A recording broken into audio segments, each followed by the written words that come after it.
મને પૂછવામાં આવ્યું હતું પણ મને વેટ લોસ માટે ની માટે જ હું આવી હતી, પણ હવે કઈ થતું નથી એટલે કઈ યાદ જ નથી રહેતું શું માટે હું આવી હતી આમાં.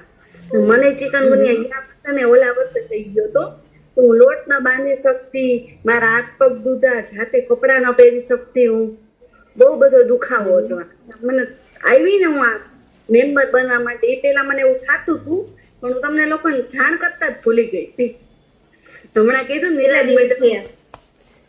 મેં આ 10 દિવસ થયા મને નાસ્તો દઉં છું. એમ નહીં ભૂલાઈ જ જાય ને ભાવનાબેન, કેમ કે એ તકલીફો સાથે આપણે રહેવાનું શીખી ગયા એટલે તકલીફોને આપણે તકલીફો ગણતા જ નતા. કેમ કે પછી આપણને એમ થઈ ગયું કે હવે આટલી દવા તો પીધી, આટલો ટાઈમ તો આમ કર્યું, હવે નથી સારું થતું, તો હવે એને જ આપણે જીવન માની લઈએ. તકલીફો સાથે આપણે રહેતા હોય એવું લાગે.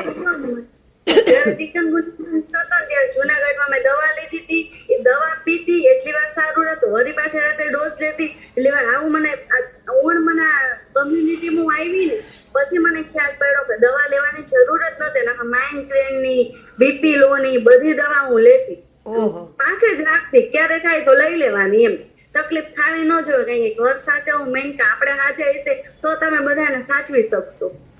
એટલે હમણાં મેડમે વાત કરી ને ચિકનગુનિયા સંધ્યા વાની, એટલે મને પણ હતું 2 વર્ષ પહેલા જે ઓન આમાં આવી હતી ને જોઈન્ટ થઈ ને પેલા મને દુખાવે થતા, હું તમને લોકોને શેર કરતા જ ભૂલી ગઈ હતી કે મને હતું એમ ચિકનગુનિયા. હજી હાલની તકે હતો જયારે જોઈન્ટ થઈ પેલા, કારણ કે હાથના હાંધા ને બધું દુખાવો થતો જ મને, હું કેતા જ તમને લોકોને ભૂલી ગઈ.